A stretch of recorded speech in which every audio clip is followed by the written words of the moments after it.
A ideia, essa palestra se chama Astronomia Estudando o Universo. E a ideia é apresentar para vocês um leque de possibilidades que a astronomia tem como áreas de estudo. Quais são os assuntos que a astronomia tem, que se dedica, não é? Que se dedicou ao longo da história, enfim. Nós vamos abordar primeiro um pouco da história da astronomia, em seguida nós vamos falar ainda durante a história com relação aos aparelhos, aos instrumentos usados para observar o céu. Na sequência nós vamos trabalhar com o sistema solar, né, que é a partir da Terra, os astros do sistema solar, depois as estrelas, nebulosas, galáxias, o universo como um todo, não é? Então, para estudarmos essas questões, nós vamos começar com o primeiro slide, eu tenho que verificar aqui, né?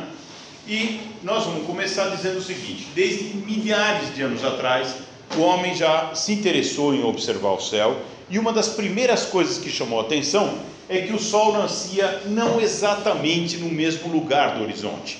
O Sol nascia, muita gente diz assim que o Sol nasce no leste, não é? O Sol não nasce exatamente no ponto cardeal leste, o Sol nasce às vezes um pouco mais à direita, um pouco mais à esquerda, depende do lugar onde a gente está fazendo essa observação, mas de qualquer maneira, a observação da regularidade de que o Sol nasce a leste, se põe a oeste, isso acontece na maior parte dos lugares do mundo, não é? Essa foi uma das primeiras coisas que chamou a atenção do homem primitivo.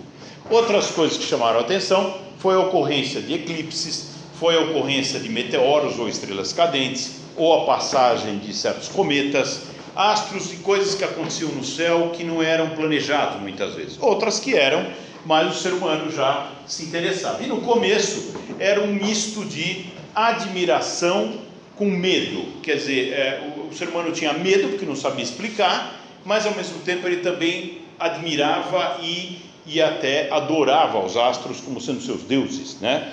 Nessa sequência, como nós estamos olhando aqui, nós podemos ver que o ser humano primitivo está saudando o nascer do Sol no horizonte leste, e para vários lugares essa posição onde o Sol nascia no horizonte leste era marcada por um alinhamento de pedras. Vocês podem ver nesses lugares, por exemplo, que no horizonte não tinha, por exemplo, uma montanha, ou não tinha alguma coisa diferente no relevo, era uma planície, e muitas dessas planícies se utilizava um alinhamento de pedras para saber a direção em que o Sol nascia, né? Ao longo da história, isso foi mudando, não é? Mas aí ainda comentando com vocês, lembrar que particularmente para a nossa região, então o que a gente vai notar aqui? O Sol nascendo, né, no horizonte leste, que não é exatamente o ponto cardeal leste. O Sol só nasce no ponto cardeal leste no dia que começa a primavera e o outono, não é? Mas a gente sabe que ele nasce no horizonte leste e se põe no horizonte oeste, não é? E se a gente fizer essa clássica determinação que vocês já devem ter visto em algum livro, né? A gente ficar aqui nesse menino, né? Com o braço direito para leste, o braço esquerdo para oeste, na frente dele ele tem o norte e atrás ele tem o sul, não é? Bom, e na sequência a gente vai ver que muitos povos do passado construíram observatórios ou fizeram alinhamentos de pedra para saber a direção em que o Sol nascia ou a direção em que o Sol se punha, e assim também o nascer e o ocaso, o nascer e o pôr de várias estrelas muito brilhantes, não é? E de acordo com a estação do ano, enfim. Esse círculo de pedras é um dos mais famosos, uma das construções mais famosas que tem no mundo, que é o círculo de Stonehenge, na Inglaterra. Não sei se vocês já ouviram falar, mas o Stonehenge está mostrado aí, ele fica numa planície, e muitos anos antes de Cristo ele foi construído, e até hoje essas pedras estão nesse lugar. Particularmente nessas pedras aqui, nesse grupo aqui do meio, não é? É possível notar, por exemplo, o Sol quando nascia numa certa época importante do ano, não é? Então, particularmente, é possível notar o Sol nascendo naquele lugar ali, e isso era marcado e para festas, inclusive rituais, que eles faziam para saudar a mudança de estação, como em muitos outros lugares do mundo, né? Dando exemplo disso, acho que é importante comentar que o ser humano deixou de ser nômade e passou a ser sedentário, né? Passou a morar no mesmo lugar graças à agricultura, como vocês sabem, né? E como que o homem conseguiu dominar ou fazer a agricultura? Como? Conhecendo o calendário. Porque conhecendo o calendário, né, isso era derivado da astronomia, não é? Conhecendo o calendário, sabia a época de plantar e a época de colher. A época que tinha chuva, a época que tinha seca, e conhecendo o calendário, conhecendo as estações, os povos primitivos começaram então a plantar e colher, e isso mudou a história, né? Então o conhecimento da astronomia foi importante para o homem deixar de ser o quê? Deixar de ser nômade e passar a ser sedentário, né? Quer dizer, então, aqui está o domínio da agricultura, e povos do passado que fizeram isso, particularmente, foram os egípcios, né? Você já deve ter ouvido falar que o Egito, como diria aquele historiador antigo, não é? O Egito é uma dádiva do Nilo, né? Quer dizer, o Egito, os egípcios sabiam muito bem a época que chovia muito, não é? E aí o Nilo ficava com enchente, né? Depois o Nilo baixava, e as margens do Nilo ficavam férteis. Eles conseguiam com isso plantar e colher muito, e graças a isso o Egito se tornou um país muito rico na antiguidade, né? Então era graças ao quê? Ao domínio da astronomia. Outra coisa importante, por exemplo, é que as pirâmides tinham as suas faces voltadas para os pontos cardeais, norte, sul, leste e oeste, né? Isso também atesta o conhecimento da astronomia deles. Aqui nós estamos olhando nesse slide o faraó Amenhotep IV, ou Akhenaton, não é? Saudando o Deus Sol, que para ele era a ideia do Deus único, não é? Quer dizer, pela primeira vez foi uma religião monoteísta, uma religião que acreditava num Deus só, mas além de ter o aspecto religioso, é importante notar que os egípcios verificaram o quê? Que o Sol era muito importante para a vida aqui na Terra, né? O Sol realmente, se assim a gente tivesse que arrumar um símbolo para o Deus único, não é? O Sol teria tudo a ver com isso, porque ele é o grande responsável pela vida na Terra, né? Aí ao longo da história a gente vai citar também os antigos da Babilônia, dos mesopotâmios, por exemplo, não é? Os assírios, os caldeus, que também estudavam astronomia. Os astros eram seus deuses, não é? E entre eles aqui a gente está vendo, por exemplo, o Sol, Lua, o planeta Vênus, não é? E aparece aqui uma cerimônia, se eu não me engano, de doação de terras, né? Na época da reforma agrária acho que funcionava, ou não, mas enfim, aí tem uma cerimônia onde tem o rei e alguns súditos lá, enfim, né? Na sequência, por conta desse conhecimento dos antigos da Babilônia, dos mesopotâmios e tal, nós temos a ideia de atribuir a cada dia da semana para o nome de um certo planeta. E planeta, qual é o conceito de planeta? É um astro, é um pontinho que nós estamos olhando no céu, que se desloca por entre as estrelas de uma noite para outra, né?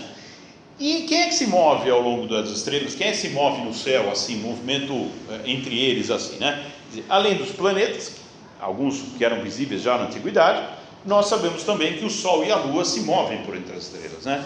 Então, vamos falar de novo, né? Para vários idiomas, os dias da semana são homenagens aos planetas, os planetas dos antigos, e nisso eles incluíam o Sol e a Lua. Nessa questão, então, nós podemos notar que a Lua é homenageada, por exemplo, em espanhol, não é? A Lua é a segunda-feira, né?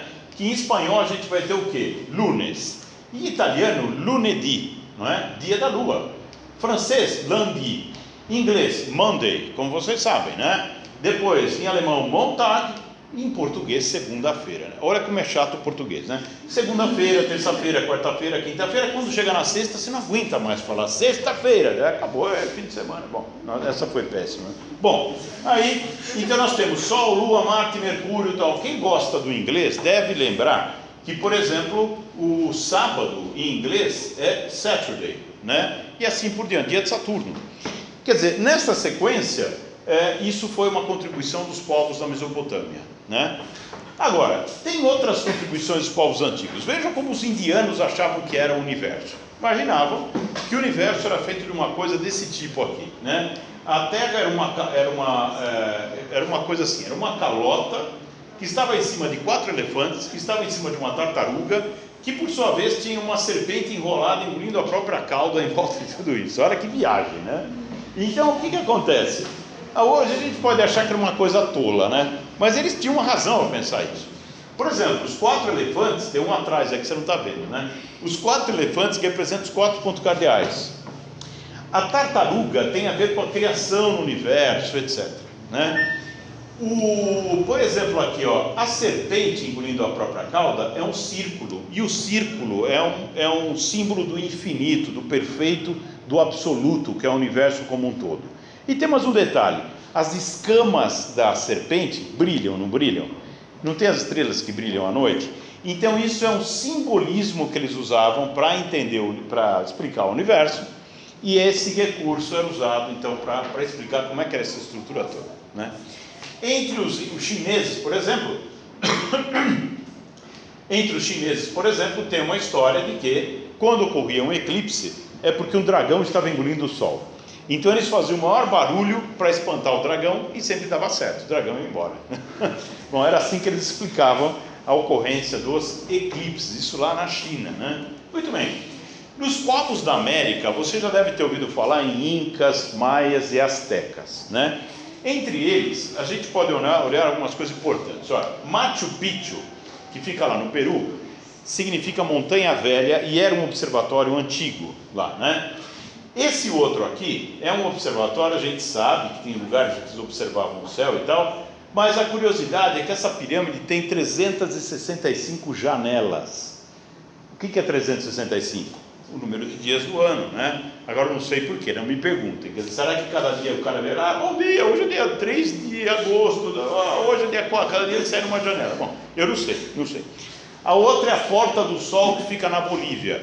A Porta do Sol, turminha, ela está alinhada para quem olha de lá para cá, se não me engano é de lá para cá, o lugar onde o sol nasce quando começa o inverno, tá? E eles fazem uma festa até hoje para agradecer a colheita, tá? Isso fica onde? Na Bolívia, tá? A Porta do Sol, turminha, é o símbolo da Bolívia, assim como o Cristo Redentor é o símbolo do Brasil, assim como a Torre Eiffel é o símbolo de Paris, né? Símbolo da França e assim por diante. E aqui o caracol também, que é dos povos da América Central, não é? Se não me engano, Chichen Itza, não é?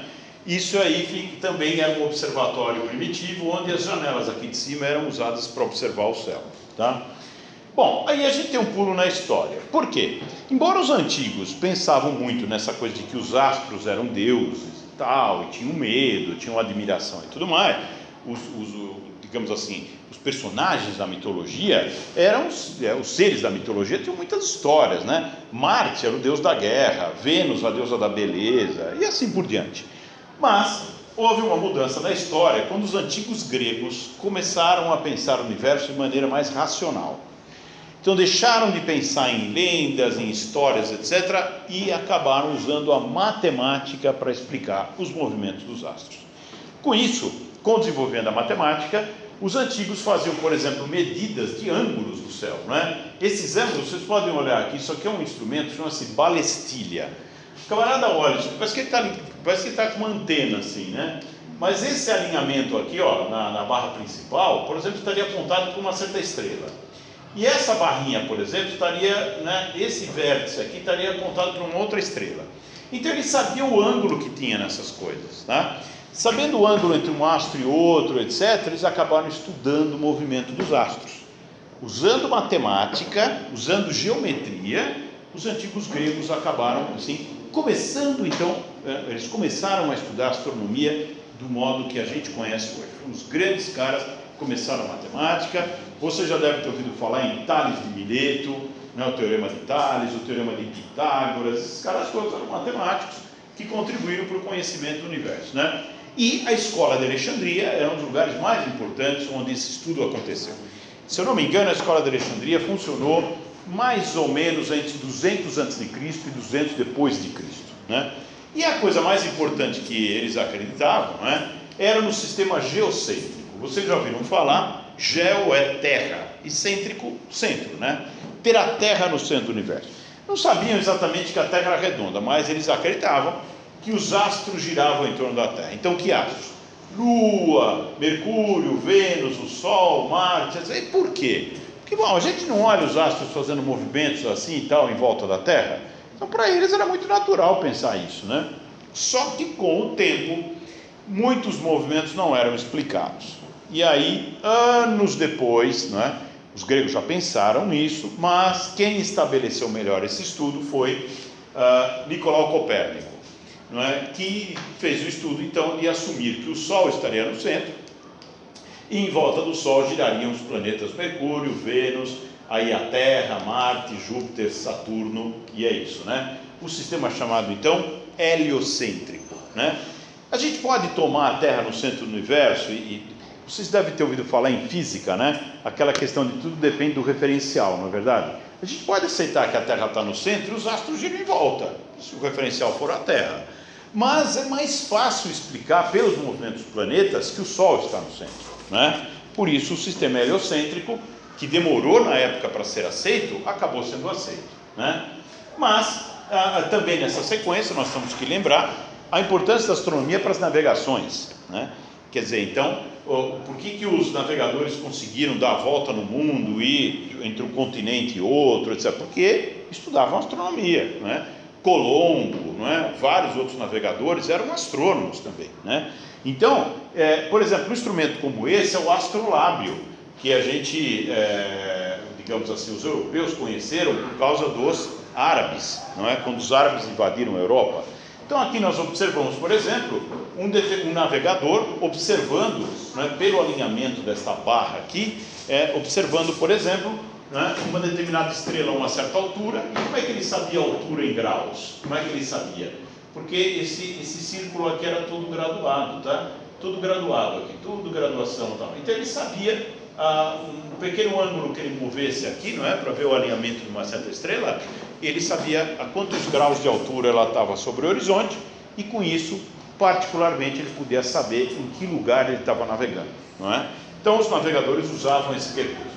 Com o passar do tempo, vários astrônomos pesquisaram esses movimentos, particularmente Tycho Brahe, que ganhou do rei da Dinamarca uma ilha.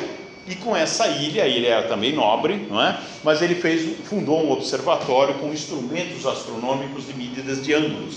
Vocês podem notar aqui, por exemplo, que o camarada está observando com essas barras que eu falei que mediam ângulos, né? Aqui um instrumento, aqui outro, vários deles. E com o passar do tempo, notem instrumentos desse tipo. Onde é que ele mede ângulo aqui? Foi o que eu falei para vocês, ó. Se ele olhar pelo alinhamento dessa barra aqui, não é? Esse aqui é o horizonte, essa aqui é a barra que está apontada para uma certa estrela, um planeta, e ele sabe quantos graus isso pode ser lido aqui, tá? Esse instrumento, que é um quadrante, por exemplo, era usado por Tycho Brahe, não é?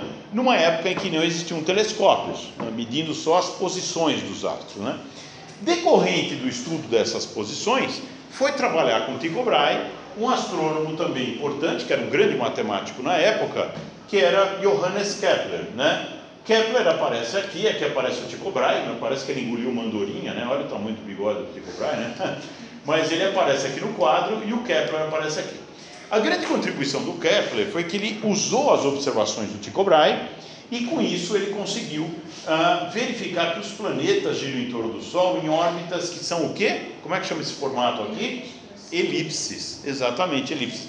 Mas vamos lembrar que o achatamento da elipse dos planetas não é tão exagerado como isso aqui, né? Isso aqui é um exagero para a gente mostrar como é que funciona, né? Mas ele estudou que os planetas se movem em torno do Sol em órbitas elípticas, né?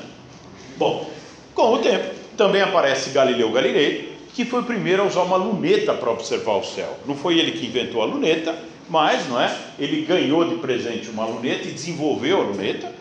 E com isso ele acabou descobrindo coisas que ninguém tinha, não é que ninguém tinha visto exatamente, a história mostra que parece que alguns outros andaram observando mais ou menos naquela época, mas ele foi o primeiro a colocar isso em livro, a conseguir estudar esse negócio, né? Então o que ele fez? Ele observou e acabou descobrindo coisas que ninguém tinha feito. Por exemplo, as crateras da Lua, as fases de Vênus, os principais satélites de Júpiter. Foi ele que descobriu isso, né? Então aparece aí Galileu. Vocês devem saber que ele foi perseguido pela igreja, porque ele, a um certo momento, ele achava que a Terra então era apenas um planeta girando em volta do Sol, e aí por causa de um dos livros dele, não é? De certa forma ele foi advertido pela igreja de que essa concepção não era aceita, mas ele acabou, inclusive, fazendo uma brincadeira lá num livro, né, colocando personagens, onde a igreja foi tida como tola em não saber isso, digamos, inclusive personagem que teria refletindo o próprio Papa, que seja, né? Por isso ele foi condenado pela Inquisição. Ele teve que jurar em praça pública que as suas teorias estavam erradas, né? Ele teria sido queimado mesmo, né? Mas ele acabou ficando em prisão domiciliar. Não sei se você já sabe dessa história, né? Galileu, então, teve mais ou menos... Bom, então aí, com a luneta, notem a cara do padre lá, né? Olhando para o que ele estava falando, meio como que não acreditando nisso aí, né? Mas a história é mais complicada do que isso, não é só assim. E seja como for, a luneta, como eu falei para vocês, é o chamado telescópio refrator, não é? O telescópio refrator, porque ele refrata os raios de luz. Vocês devem ter estudado isso em óptica, ou vão estudar ainda, né? A luz entra aqui na luneta, passa por uma lente biconvexa, não é? Ela sofre os raios convergem, passam pelo ponto focal, depois divergem, atingem a ocular e aqui saem paralelos, né? E na ocular é aqui que a gente vai colocar o olho para observar, né? Ocular lembra o termo óculo, né? Olho, né? E aqui então se observa assim como a luneta ou telescópio refrator. Passando ainda na história, a gente vai lembrar Isaac Newton, que ficou também famoso primeiro pela lei da gravitação universal, né? As 3 leis de Newton que vocês também têm que estudar, que é super importante, né?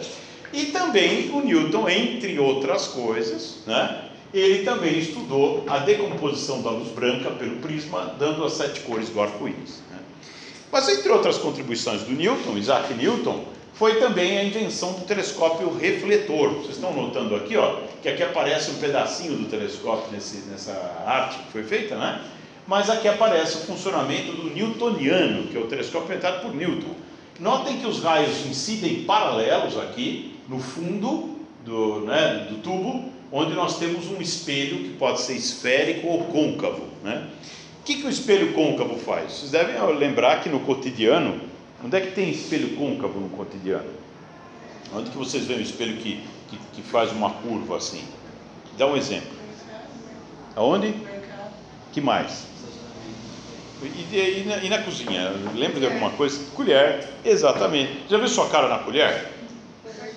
Exatamente, fica invertido e sua cara fica, né? Sua cara fica grande. Por quê? Porque você nota que isso aqui aumenta a imagem, né? Então recebe a luz, reflete aqui, depois reflete num espelho plano, e esse espelho manda a luz aqui para ocular, que é onde a gente vai observar, tá? Uma variação disso é o Cassegrain, que recebe a luz, manda a luz aqui para um outro espelho, e esse manda para um furo que tem no principal, e a luz vai sair aqui na ocular também, tá? A vantagem é que com o astro que está muito alto, apontando assim para cima, você tem que subir no telescópio lá para olhar, né? Ele está lá em cima. Esse não, se o astro está em cima, você observa aqui embaixo no tubo, né? É mais fácil, né? Então, esses são os refletores que a gente... Olha isso, gente, né? Ao longo da história, os telescópios foram ficando cada vez maiores, mais elaborados, né? William Herschel, que foi o cara que descobriu Urano, tinha um telescópio como esse aqui. Olha que coisa maluca, né? Veja que aparece numa casa, isso aqui é o telescópio, não é? E aqui aparece a estrutura que tinha para movimentar o espelho e tudo mais. Se eu não me engano, esse telescópio tinha da ordem de 1 metro de diâmetro, algo assim, né? Se eu não me engano, mas era um telescópio bem grande mesmo, né? Então, o William Herschel observava com esse aparelho. Bom, com o tempo, os telescópios foram se tornando cada vez maiores, os observatórios foram construídos, né? Com esses aparelhos, a gente chega, por exemplo, no Monte Palomar, nos Estados Unidos, onde você vê aqui uma cúpula, aqui dentro a cúpula tem um telescópio, que tem 5 metros de diâmetro, o espelho que fica aqui. Olha o tamanho desses dois caras, gente, né? Conversando, e o tamanho do espelho que está aqui, como eu falei para você. E olha, a imagem é mandada aqui dentro dessa casinha, e dentro dessa casinha vocês olham o cara aqui obtendo placas fotográficas, coisas que não se faz mais, né? Hoje é tudo digital, são detectores que são ligados ao computador, enfim, né? Mas é assim que os aparelhos foram evoluindo. Entre outros telescópios, a gente tem o ESO, que fica no Chile, por exemplo, que são vários, são 4 telescópios juntos, vocês estão olhando aqui, né? Cada um com 8 metros e que equivalem a um espelho de 16 metros de diâmetro, essa construção. Isso foi lá no Chile, né? Aí tem vários outros, e entre eles o Keck, que eu vou mostrar para vocês, ó. O Keck fica no Havaí, ó. Se você olhar aqui, quando a gente fala em Havaí, o que você pensa? Pensa o quê? O quê? A ilha, legal. O que mais? O que mais? Hã?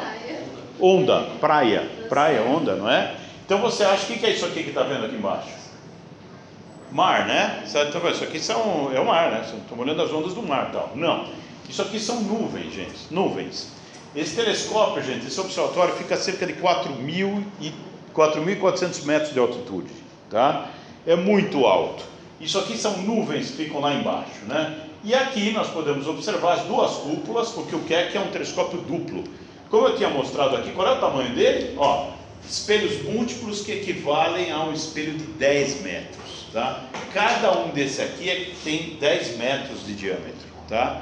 Então é um negócio impressionante o Keck e outros telescópios. No Havaí, nesse lugar, gente, pode ser encontrados vários observatórios lá no Monte Mauna Kea. Alguém falou em vulcão, né? Mauna Kea é um vulcão extinto, né? E o Mauna Loa, que é outro que fica perto, é um vulcão ainda em atividade, né?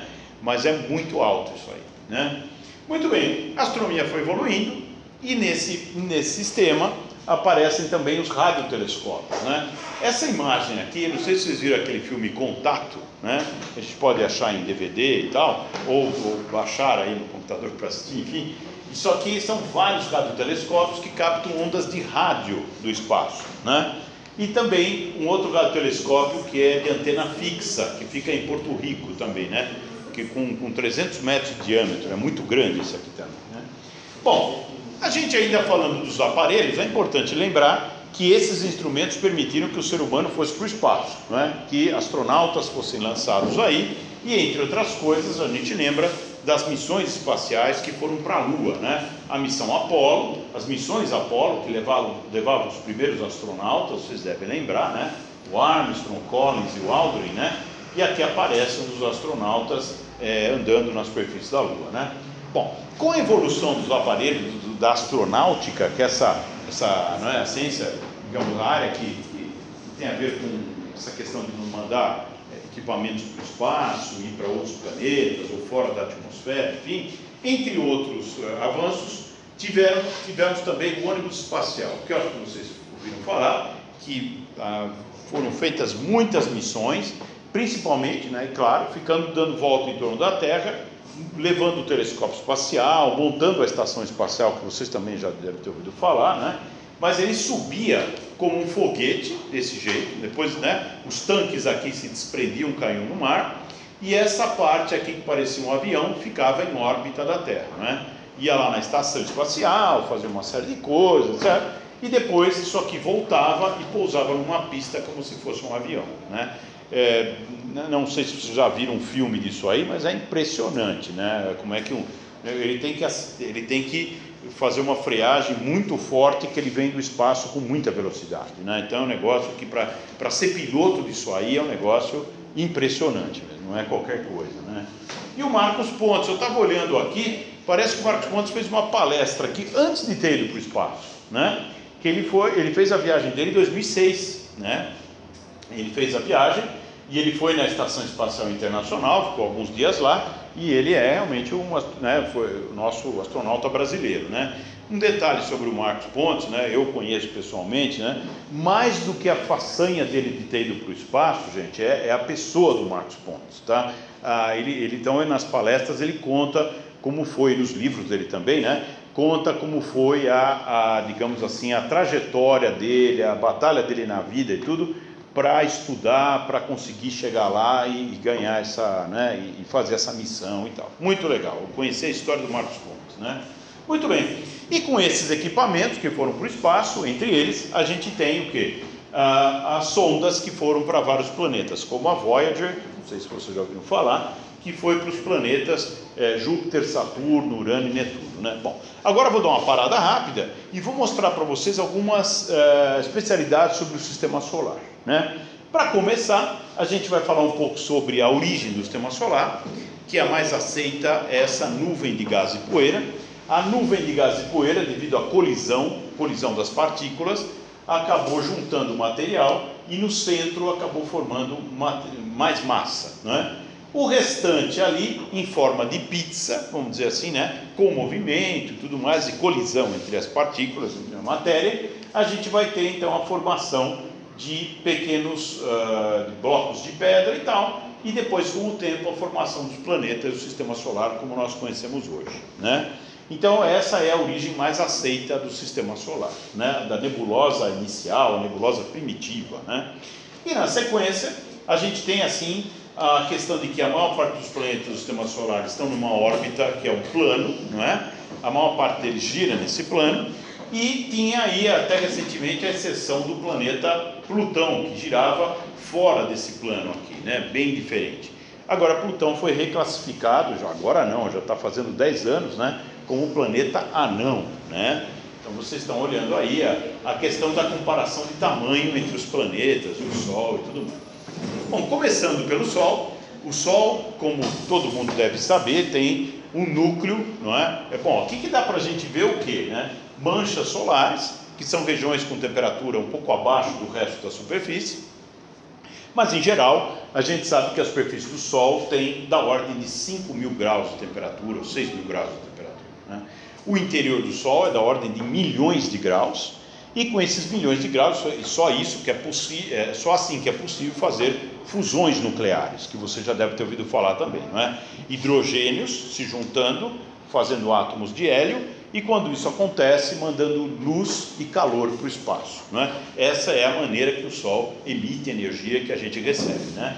Aqui a gente está olhando as manchas solares. O Sol é cerca de 1.300.000 vezes maior do que a Terra, é gigantesco comparado com o nosso planeta, mas ele é uma estrela pequena, né? De qualquer maneira, nós estamos olhando essas características, e aqui vem, por exemplo, uma protuberância que a gente, né, olhando, por exemplo, um desses fenômenos que acontece perto da superfície visível do Sol, e a protuberância, por exemplo, comparado com o tamanho da Terra, note que a Terra é uma bolinha comparado com digamos, um fenômeno desse que acontece no Sol, né? Então, para vocês terem ideia do nosso tamanho em comparação a isso que está sendo visto aí, né? Muito bem. Bom, agora eu vou deixar para vocês. O que é isso que a gente está observando aqui? O que é? Vocês estão dormindo? Está chato isso, né? Só perguntar. Estou falando muito. Nem estou, né? Claro que estou. Vamos lá. Gosto que vocês participem, né? Então vamos voltar. O que é isso? A Lua. É a Lua, não é isso? É ou não é? Não é. Não é. O que é? Mercúrio. Planeta Mercúrio, aí. E por quê? Muito bem, muito bem. E por que ele é parecido com a Lua, o planeta Mercúrio? Porque ele não tem atmosfera. Não é que ele não tem. Ele é parecido por quê? Porque ele tem crateras. E por que ele tem crateras? Porque ele não tem atmosfera. Vocês entenderam a história? Como ele não tem atmosfera, ele não tem um escudo protetor. Então os meteoritos que vieram do espaço fizeram essas crateras que a gente consegue notar na superfície do planeta, tá? É o planeta então mais próximo do Sol, e em ordem de distância, quem é o próximo? Vênus. Legal. E aqui Vênus a gente observa com várias de suas nuvens, não é? E agora o planeta Vênus, que vem na sequência, né? Agora a gente vai fazer uma outra questão aqui que eu vou discutir com vocês, ó. Em ordem de distância no sistema solar, o primeiro objeto quem é? O Sol, né? Na sequência, quem vem? Então, depois do Sol, Mercúrio e Vênus. Quem é mais quente? O Sol, né? Aí, valeu, claro. Não, tudo bem, agora eu vou perguntar de novo. É só pegada, né? Agora dos dois planetas, quem é o mais próximo? Mercúrio. Quem é mais quente? Vênus. Não, quem é mais perto do Sol? Mercúrio. Então quem é mais quente? Vênus. Como? Não é Mercúrio? Por causa da atmosfera. Por causa dos gases o quê? O que é que você falou? Por causa do gás carbônico, não é? E o gás carbônico faz o famoso efeito estufa, não é? Que também acontece aqui, não é? Porque tem um pouco de gás carbônico na atmosfera da Terra, ainda bem que tem um pouco, né? Porque a nossa atmosfera consegue manter uma certa temperatura, não é? Que é importante isso aí, né? mas o principal causador é que a quantidade de gás carbônico que tem em Vênus é grande e faz com que Vênus seja mais quente do que Mercúrio, que está mais próximo do Sol, tá? Na sequência tem o nosso planeta. Eu não vou detalhar demais, mas só lembrar numa palestra de astronomia, gente, né, que por mais que a gente estude, qual é a grande conclusão que a gente chega a tal, né? Que o grande paraíso do sistema solar é aqui, tá? É aqui, né? O resto, ou fica muito perto do Sol, é muito quente, ou fica muito afastado, é muito frio, não tem água, não tem oxigênio para respirar, e aí vai, né? Então, precisa preservar a nossa casa, senão isso aí vai acabar, né? Agora sim, agora é a Lua, né? A Lua vista com suas crateras e montanhas, que são essas regiões que a gente pode olhar com planícies, né? Crateras e montanhas aqui, enfim, crateras causadas por meteoritos, como vocês falaram, né? E também aqui o exemplo de uma cratera iluminada pelo Sol. Notem que ela pode ter assim centenas de quilômetros de diâmetro, né? Imaginem aí um meteorito desse tamanho que tenha caído na origem da Lua, né? Muito bem. E ao longo, outro fenômeno importante que pode ser observado é o que, né? É o eclipse. Nesse caso, um eclipse do Sol, quando a Lua, vocês olham que está entrando na frente do Sol, né? Fenômeno raro. E parcialmente, notem que aqui a Lua está parcialmente na frente do Sol, isso é um eclipse parcial, mas pode ter também um eclipse total, quando a Lua fica exatamente na frente do Sol, e dá para a gente ainda observar um anel aqui, que é a chamada coroa solar, não é? Quer dizer, não é verdade que fica noite, não é verdade, fica um certo crepúsculo assim, escurece bastante, mas é como se fosse aquele lusco-fusco que a gente chama quando o Sol está se pondo e tal, né?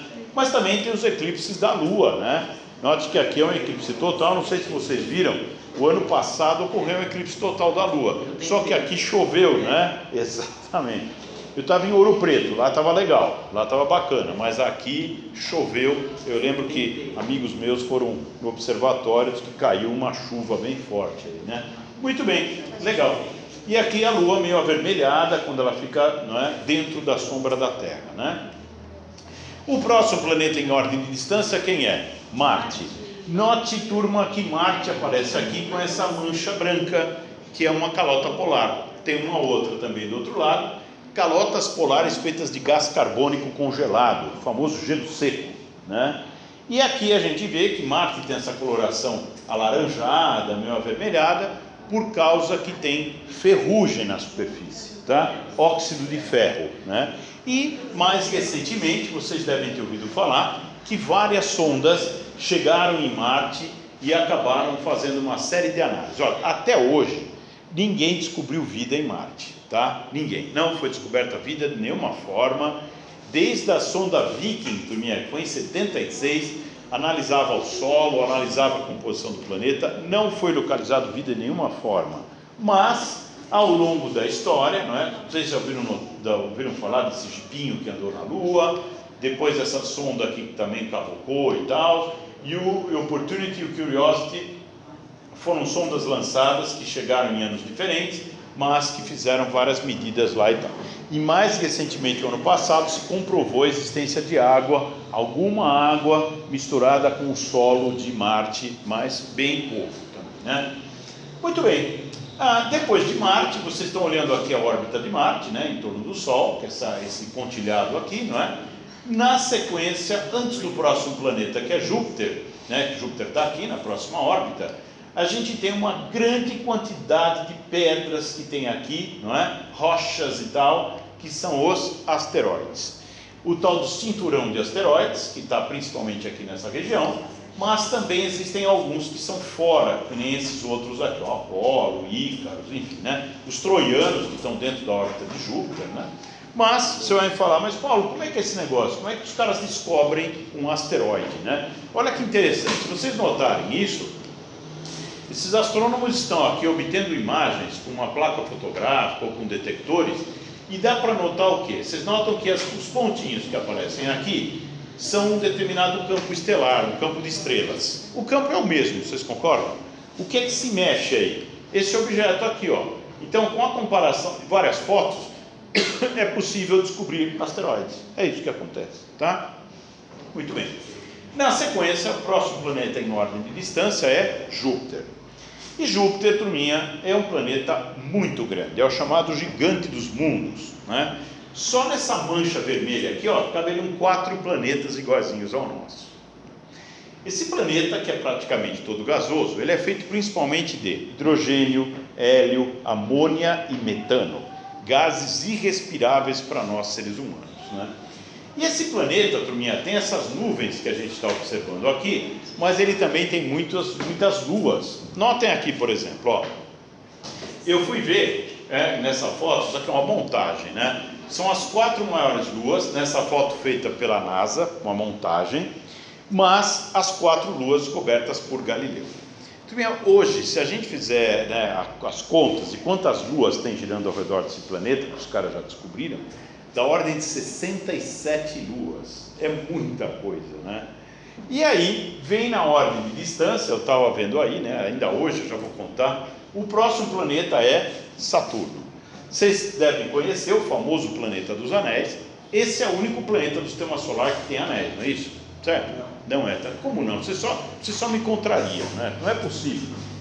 Por que não? Porque não é só Saturno que tem anéis. Quais são os outros? Urano, Netuno e Júpiter, aí, legal, os gasosos, legal. Então, nós estamos olhando aqui, o que significa os anéis? Grande quantidade de partículas, poeira, né? Mais blocos de cristais, né? Blocos entre o tamanho de uma casa, tá? Quer dizer, não é que é pedrinha, assim, é um blocão mesmo, né? Mas, olhando de longe, parece que são vários anéis, né?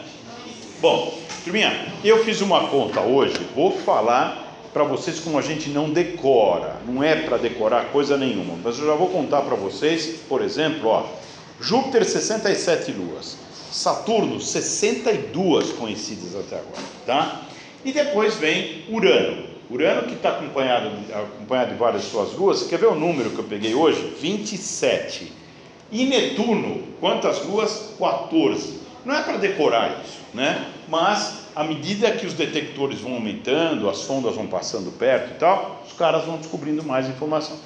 Esses grandes planetas, Júpiter, Saturno, Urano e Netuno, então são o quê? Praticamente todos gasosos. São muito maiores do que a Terra e os primeiros planetas em ordem de distância.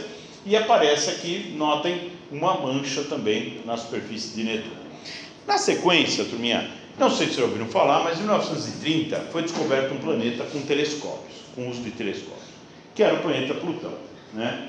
Mas Plutão, note que aqui aparecem as fotos da descoberta de Plutão. Note que há um pontinho aqui, estão observando, ó, que fica mais ou menos no meio aqui. Não sei se eu estou comparando essa foto com aquela outra, né?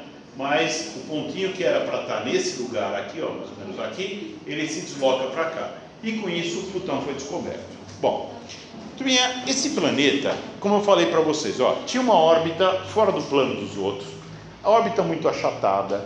E pelo tamanho dele, as características das órbitas, os caras acabaram descobrindo também outros planetas na ordem de distância, né? Outros objetos, e aí se questionou se os outros iriam ser classificados como planetas ou se a gente ia mudar a classificação de Plutão. E por causa disso, a União Astronômica Internacional resolveu fazer o quê? Mudar a classificação de Plutão. Deixou de ser considerado planeta e passou a ser considerado o quê? Planeta anão, tá? E aí algumas fotos de Plutão ao longo da história, olha o que aconteceu, olha que viagem. Isso aqui, notem, ó. Aquela manchinha, Moon, é o quê? A descoberta da lua dele, né? A lua maior, que é Caronte. Note que Pluto não é o cachorro do Mickey, né? É Plutão em inglês, né? Nossa, essa foi horrível. Bom, aí vamos ver o próximo, ó. Melhores telescópios. Olha o Hubble. O Hubble conseguiu isso, ó, separar 2 pontos, tá? Agora, mais recentemente, acabaram observando várias outras luas. Olha, Caronte aqui, Nix, Hidra, e nessa foto poderia ter aparecido outros objetos que não estão aí. Quantas luas a gente conhece hoje de Plutão? 5, tá? E além disso, essa é a foto obtida, se eu não me engano, acho que foi o ano passado, o ano retrasado, que a New Horizons passou lá perto de Plutão, não é? E acabou observando esse famoso coração que dá para ver ali na superfície do planeta, do planeta anão, né? E aí a gente vê esse objeto fotografado pela sonda, como eu falei para vocês, tá? Muito bem, quem são os planetas anões então? Ó, Plutão, não é? Ceres, que era o maior asteroide do cinturão de asteroides, agora ele é considerado planeta anão. Eris, Almeia e Makemake, que são transnetunianos. Por que transnetuniano? Netuno está aqui, ok? Girando em torno do Sol. Plutão está aqui. Quais são os outros objetos que aparecem na ordem de distância? Esses que eu falei aqui, ó, né? Como eles estão além da órbita de Netuno, são chamados o quê? Transnetunianos. É isso, tá? E os cometas, Paulo? Como é que funciona o cometa? Então, o cometa, turminha, é um bloco de pedra, de rocha, né? De gelo, que à medida que vai chegando perto do Sol, o gelo vai mudando de sólido para gás. Como chama essa mudança de estado? Sublimação. Esses caras aqui não fazer prova, já não precisa nem fazer. Então, sublimação. Aí, o que acontece? Aí vão formando as caudas que são sempre opostas ao Sol, não é isso? Por causa do vento solar, as caudas são empurradas para lá, certo? Essas partículas, e a gente tem então a imagem de um cometa bem brilhante como esse aqui. Depois, o que a gente pode ver? Na ordem dos slides, a gente vê que aparece o planeta, notem aí, né, os vários objetos do sistema solar, principalmente a órbita de Júpiter, de Saturno, etc., até a trajetória de Plutão, e aqui o famoso cometa, como é que chama o cometa? Cometa Halley. Alguém sabe quanto tempo Halley demora para ter uma órbita ao redor da Terra? 76 anos.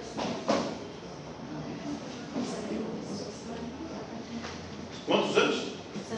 76 anos, legal. E essa órbita muito achatada é uma órbita de cometa mesmo, né? E o cometa Halley tem uma órbita desse tipo, extremamente excêntrica, extremamente achatada, e a gente pode notar uma figura que nem essa que vocês estão olhando agora, tá? Uma coisa com esta cara aí, tá? Muito bem. Na sequência, o que a gente vê? Sondas que passaram nas proximidades do Halley quando ele passou aqui na Terra, né? Então notem, por exemplo, a sonda Giotto, que tinha... Isso aqui é um desenho, né, gente? Isso aqui é um desenho. Mas isso aqui é uma foto que a Giotto fez das proximidades do cometa Halley, onde a gente pode notar aqui o objeto, né, com essas emanações gasosas, aquela coisa tal, que é mudar, como vocês falaram, né, de sólido para gás, aí que é a formação da cauda do cometa em função disso que está acontecendo aqui, ok? Muito bem. Na sequência, várias sondas, né, que visitaram cometas nas proximidades, e uma delas, por exemplo, trouxe amostras de um determinado cometa quando passou perto desse objeto, não é? Isso também foi uma das façanhas que conseguiram fazer. Bom, também existem pequenos objetos que são conhecidos no espaço como meteoroides, não é? E os meteoroides, quando se aproximam da Terra pela atração gravitacional, entram pela atmosfera, pegam fogo, e aí o que acontece? Pegam fogo e a gente vê os chamados meteoros ou estrelas cadentes, tá? Só que um desses objetos, ou alguns deles, ou muitos deles, podem se chocar com a superfície fazendo enormes crateras, são os meteoritos. Essa cratera aí está lá no Arizona e tem mais de 1 quilômetro de diâmetro, é muito grande. Um meteorito que teria caído lá muitos anos atrás, não é? E tem uma profundidade de 180 metros, então realmente é uma cratera muito grande, né? O cara que está aqui, né, num certo ponto aqui, não consegue, né, ouvir o outro que está, né, porque 1 quilômetro de distância não tem jeito, só se for que nem aqueles caras, né? Você está me ouvindo? Não! Bom, tudo bem. Então, na sequência, a gente tem amostras de meteoritos que realmente foram observados, que foram obtidos em lugares que caíram, né? Então a gente tem várias amostras aqui, né? E o mais famoso meteorito que caiu no Brasil é o tal do Bendegó, né? Bendegó tem cerca de 6 toneladas e está exposto no Museu Nacional lá no Rio de Janeiro, na Quinta da Boa Vista, né? Que alguém quiser visitar, pode visitar lá, tá? Muito bem. Turminha, agora a gente vai para a parte final, tá? Tá muito cansativo ainda? Tá em tempo para vocês? Tudo bem? Ok, vamos lá. E fala uma coisa, no céu estrelado, você sabe identificar o que é estrela e o que é planeta? Sim. Sabe? Como? Mais ou menos. Mais ou menos, fala. A estrela fica meio piscando e a luz do planeta é sólida. E a luz é mais fixa do planeta, é isso mesmo. E a estrela em geral pisca muito, né? Mas a gente sabe também que quando o planeta está perto do horizonte, ele também pisca muito, né? E quando a atmosfera também está mais agitada, também pisca um pouco. Mas é verdade, isso que você falou. E a outra coisa, o que acontece ao longo das noites que a gente identifica um objeto como planeta? Ele muda de lugar. Legal, legal. Você sabe reconhecer algum planeta no céu? Falar que hoje Júpiter ia estar perto da Lua. Aí Júpiter perto da Lua, exato, quando ele está esses dias, a Lua está passando nas proximidades de Júpiter. Legal, legal, legal. E aí, essa é uma noite estrelada, gente, que teria, né, alguém observando a Lua, as estrelinhas, dá para observar cerca de 6.000 estrelas a olho nu, tá? Mas, entre as estrelas, eu acho que uma das mais famosas que a gente nota aqui, né, com cores diferentes, que é o Cruzeiro do Sul. Vocês estão notando aqui? O Cruzeiro, não é? Alfa e Beta do Centauro, aqui parte da constelação do Centauro e algumas nebulosas. Isso aqui, gente, é parte do céu do hemisfério sul, que é muito característico para quem mora aqui no Brasil, né? A constelação do Cruzeiro do Sul, tá? Tudo bem? Tudo bem? Bom, aí na sequência, o que a gente vai notar? A gente vai notar que aparece um movimento do Cruzeiro ao redor do polo. E com isso, nós podemos perceber que esse movimento horário do Cruzeiro do Sul, não é? É uma coisa que pode ser observada. E para a gente localizar o Polo Celeste Sul, nós pegamos esse madeiro maior da cruz e prolongamos 4,5 vezes para cá até chegar nesse lugar, tá? E com isso a gente localiza o quê? O ponto cardeal sul. É pelo Cruzeiro do Sul que se faz isso, né? Há várias constelações características das estações que a gente pode notar. Por exemplo, o inverno agora, nós vamos observar mais facilmente o Escorpião, assim como o Cruzeiro do Sul. Nós podemos observar o Órion com as Três Marias na época do verão, não é? Que agora o Órion está se pondo, né? Nessa época, mais ou menos no começo da noite, né? Aqui o Cruzeiro e aqui o Centauro, não é? E também o Pégaso. O Pégaso é um objeto, também uma constelação facilmente observada. E aqui o Leão. Notem que o Leão, né? O Leão está mostrado aqui de ponta cabeça, que é o jeito que nós observamos aqui no hemisfério sul, tá? E as várias histórias da mitologia, não é? Que estão associadas a essas constelações. Mas muito bem. As estrelas podem se organizar de várias formas, gente. Olha só, né? Estrelas duplas, uma girando em volta da outra, triplas, quádruplas, múltiplas. Mas nesse caso, nós estamos olhando um aglomerado aberto, que é o aglomerado das Pleiades. Eu não sei se vocês já ouviram falar. 1, 2, 3, 4, 5, 6, 7, 8 estrelas. A 6 dá para a gente observar olho nu, tá? 7 quando o cara tem uma visão muito boa. 8 é mentira. Ok? Então esses objetos, essas estrelas tiveram origem mais ou menos na mesma época, não é? E constituem um aglomerado. Aglomerado aberto, mas nós temos também aglomerado fechado, ou aglomerado globular, onde pode ser notados o quê? Centenas de estrelas, né? Um dezenas de estrelas e o outro centenas de estrelas, né? E agora um pouco sobre a vida das estrelas, que eu vou falar muito rapidamente. Em algumas palavras eu vou contar um pouco sobre a vida das estrelas. Posso falar? Tudo bem? É mais aproximadamente assim, ó. No caso do Sol, depois dele ter queimado todo o seu combustível, que é o hidrogênio, por assim dizer, transformar o hidrogênio em hélio, o hélio em elementos mais pesados, etc., vai chegar num ponto que ele não vai mais conseguir queimar, por exemplo, o ferro, não é? E aí acontece uma situação. No caso do Sol, dada a massa que o Sol tem, que é conhecido como a estrela anã, ele deve aumentar muito as suas camadas externas e vai virar uma supergigante vermelha, tá? E depois, a parte do centro vai virar uma anã branca que vai esfriar até apagar. E essas camadas externas da supergigante vermelha vão ficar no espaço e vão formar uma nebulosa em forma de anel, como essa que vocês estão vendo aí. Essa nebulosa em forma de anel, que é uma das mais conhecidas que a gente conhece no espaço, né? no céu, é uma nebulosa desse tipo que teve provavelmente essa estrelinha aqui como resultado do final de uma estrela anterior que vivia lá. Mas, dependendo da matéria da estrela, se for maior do que o Sol, em outra situação, não é? Pode ocorrer uma outra situação, uma outra coisa, que é o seguinte: na hora de aumentar para supernova, para supergigante vermelha, vai ocorrer uma situação em que ela vai colapsar, ela vai encolher, e daí ocorre uma grande explosão chamada supernova. A supernova, ela passa a fazer o quê? Essa explosão sintetiza muitos elementos de todo tipo, tá? Elementos pesados de toda a tabela periódica. Uma estrela que não era visível, de repente fica muito brilhante quando acontece isso. E as camadas da estrela, etc., que vão para o espaço, originam uma nebulosa como essa que nós podemos olhar aqui, tá? E o interior pode virar uma estrela de nêutrons ou um pulsar, que são objetos decorrentes do resultado de uma supernova. Existem registros históricos, não é, de supernovas que foram vistas no céu, como por exemplo os chineses. Os chineses observaram em 1054 um pontinho que não era observado no céu e de repente ele foi visível, e depois ele apagou. Se a gente aponta o telescópio hoje para lá, a gente vai notar o quê? Esta nebulosa, que é a famosa nebulosa do caranguejo, tá? É resultado desse fenômeno que aconteceu, tá? Uma supernova.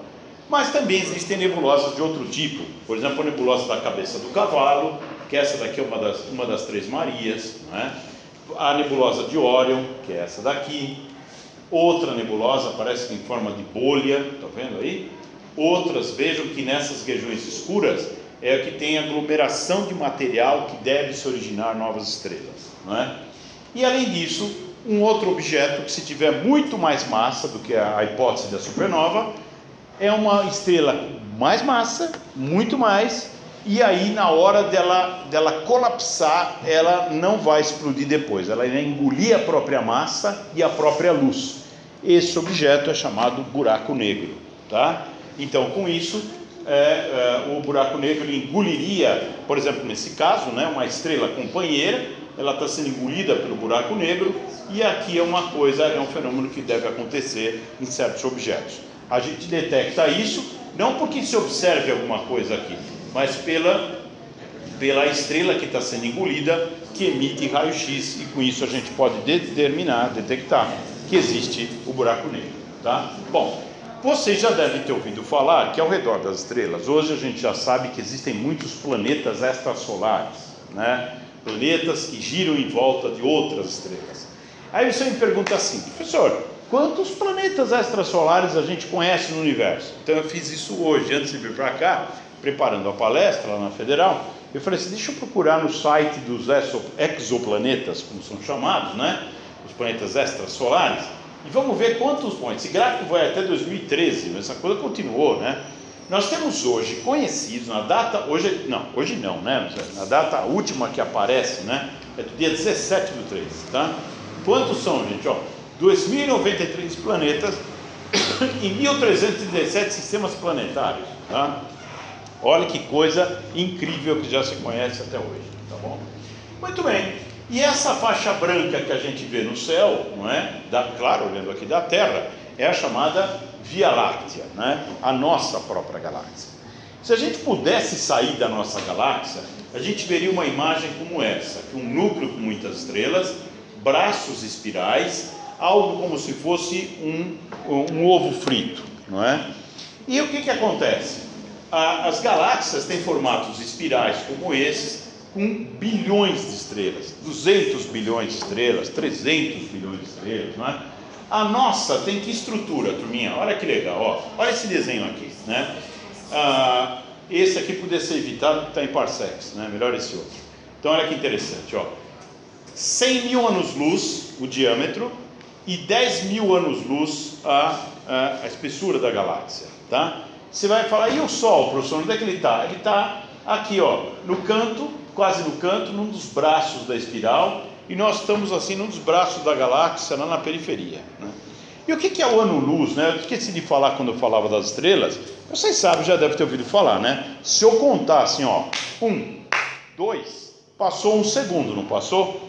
se eu acender uma lanterna aqui para o espaço, né, em 1 segundo a luz percorre que espaço? 300 mil quilômetros. Imagine isso em 1 segundo, hein? Imagine vocês em 1 minuto, em 1 hora, em 1 dia, 1 semana, 1 mês e 1 ano. Quando terminar 1 ano? Cerca de 10 trilhões de quilômetros. A estrela mais próxima fica a cerca de 4 anos-luz de distância, tá? Ou seja, 40 trilhões de quilômetros da Terra. Essa é a estrela mais próxima, tá? Imagine as demais. Quanto tem a nossa galáxia? 100 mil, e aqui a espessura 10 mil anos-luz, tá? E aí várias galáxias, né, vários tipos diferentes, uma espiral barrada, que ela tem barras em espirais, tá vendo? Tá? Outras em forma de lente, em forma, né, de vários tipos de galáxias, enfim, aglomerados de galáxias existem no universo, aglomerados, que a gente pode ver muitas galáxias juntas, tá? E bom, o que se sabe sobre o universo como um todo, né? Só para a gente já está encerrando, né? Assim, gente, ó, se nós observamos as outras galáxias, parece que a maioria delas está se afastando de nós, tá? Afastando. A gente tem uma sensação de como se a gente fosse um mosquito que fosse pousar em cima de um balão desse de aniversário, sabe? Alguém assoprando o balão, não é? E o mosquito pousa numa bolinha que está pintada no balão, né?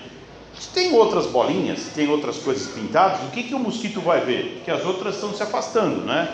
É assim que nós vemos as outras galáxias, estão se afastando umas das outras.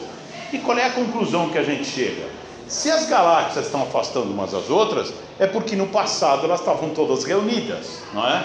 E por causa de várias medidas de temperatura, etc., há uma conclusão que não é um consenso entre os astrônomos, mas não é todo mundo que aceita isso, que o universo se originou numa grande explosão chamada Big Bang, né? Não era bem uma explosão, do jeito que a gente sabe, mas é uma situação em que a matéria foi criada e o espaço também foi aumentando com o passar dos anos, há cerca de 17 bilhões de anos atrás. Essa é a teoria mais aceita. Existem outras teorias? Existem, eu não estou mostrando aqui. Uma delas é do universo oscilante, quer dizer, o universo explode, chega num certo momento, aí volta, né?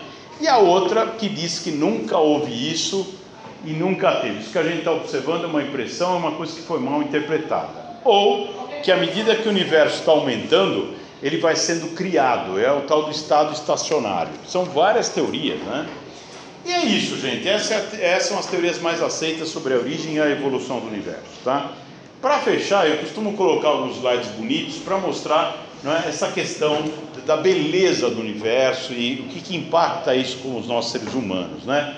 Entre outras coisas, eu acho que é importante a gente sempre considerar o aspecto humano, não é? Contar para o colega, saber que a gente tem... Qual é a conclusão que a gente chega nisso, né? Nós somos muito pequenos em tamanho, em comparação, não só com o tamanho do nosso planeta, e do universo como um todo, não é? Mas o mais importante é educar as pessoas, que nem esse menino aqui e tal, né? E contar para os outros sobre o que é o universo, né? E mais do que isso, né? Entender que nós somos limitados perante essa estrutura toda que tem. Por causa disso, né? Eu coloco uma frase do Carl Sagan, que é um famoso astrônomo que fez aquela série Cosmos, né? Astronomia é uma experiência que forma o caráter e ensina a humildade. É verdade, né? É sermos humildes, que nós somos muito pequenos, né? E além disso, uma frase que eu costumo... Frase não, é um texto do Shakespeare que eu costumo colocar em várias palestras. Não é bem aquela original que eu sempre fiz, mas eu quero compartilhar com vocês, né? Que quem gosta de astronomia, não sei se vocês gostam, né? Mas a gente sonha sobre essas coisas, a gente acha bonito o céu, a gente pensa nisso, né? E aí eu digo o seguinte, ó, sonho de uma noite de verão, não sei se já ouviram falar, isso é um texto do Shakespeare, né? É assim, ó, há quem diga que todas as noites são de sonhos, mas há também quem diga nem todas, só as de verão. Mas no fundo isso não tem importância. O que interessa mesmo não são as noites em si, são os sonhos, né? Sonhos que o homem sonha sempre em todos os lugares, em todas as épocas do ano, dormindo ou acordado. William Shakespeare. Não é bonito? Turminha, era isso que eu queria mostrar para vocês. Aqui está o meu e-mail, caso vocês queiram fazer contato. Muito obrigado por terem vindo tá bom? E agora eu estou às ordens de vocês para perguntas. Muito obrigado, tá? Vamos lá.